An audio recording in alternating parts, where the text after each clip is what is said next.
Assalamualaikum warahmatullahi wabarakatuh. Kali ini di pertemuan minggu ke-13 praktikum dasar pemrograman. Kali ini kita akan membahas tentang 4 materi, yaitu getchar, puchar, fgets, dan scanf.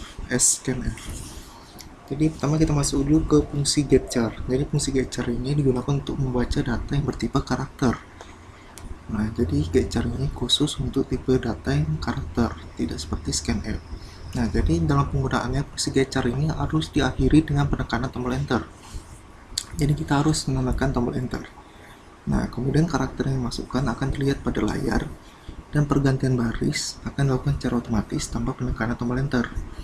Nah, kemudian fungsi getchar ini tidak menggunakan argumen seperti scanf, tetapi langsung memberikan hasil karakter yang dimasukkan. Nah, jadi mari ikut contoh programnya. Jadi misalkan kita membuat suatu program yang akan meminta sebuah input karakter dari user. Kemudian kita kemudian tipe datanya variable C kita gunakan getchar. Kemudian program tersebut akan menampilkan karakter yang ditampilkan menggunakan fungsi printf. Nah, kemudian kita ke fungsi puchar. Jadi puchar sama getchar itu sebenarnya sama, tapi puchar ini perbedaannya menampilkan karakter ke terminal, sedangkan getchar ini meminta input dari user. Jadi getchar sama puchar itu khusus untuk karakter. Nah, puchar ini seperti getchar ada di header file stdio.h. Jadi misalnya kita ingin menggunakan puchar atau getchar, kita harus masukkan header dulu ini, itu blurry yang ini. Nah, jadi contoh programnya, misalkan kita punya variabel yang berisi variabel C yang berisi karakter G.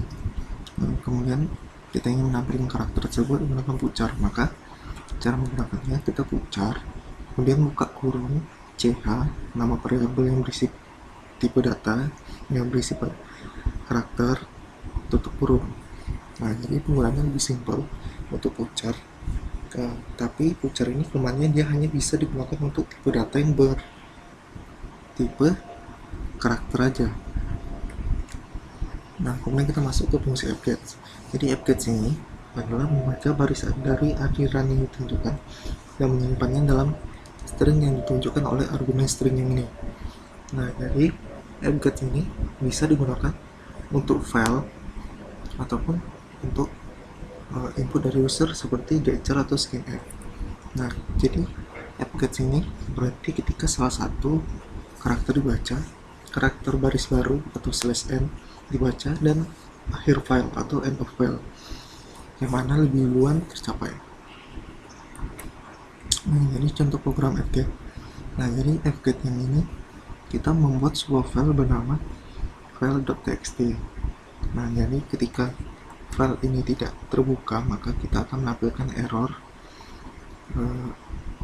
tidak bisa membuka file. Kemudian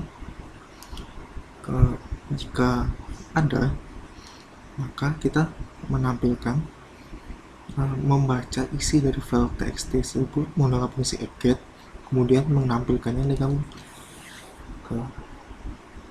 dalam string, kemudian kita menutup filenya.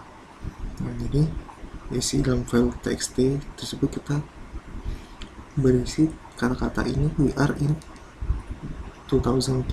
Nah, kemudian isi dari file txt tersebut akan ditampilkan ke terminal. Nah, jadi selanjutnya kita masuk ke fungsi scanf. Jadi fungsi scanf ini membaca input yang diformat dari sebuah string. Jadi cara menggunakannya seperti fget, kita memiliki argumen string, kemudian format, cara untuk mengambil datanya. Nah, jadi format ini adalah string C yang berisi satu terlebih item berikut: karakter spasi, teman spasi, dan format specifier. Nah, jadi cara menggunakannya, misalkan kita ingin membuat sebuah program yang membaca sebuah string ke string utuh yang berisi tanggal suatu hari.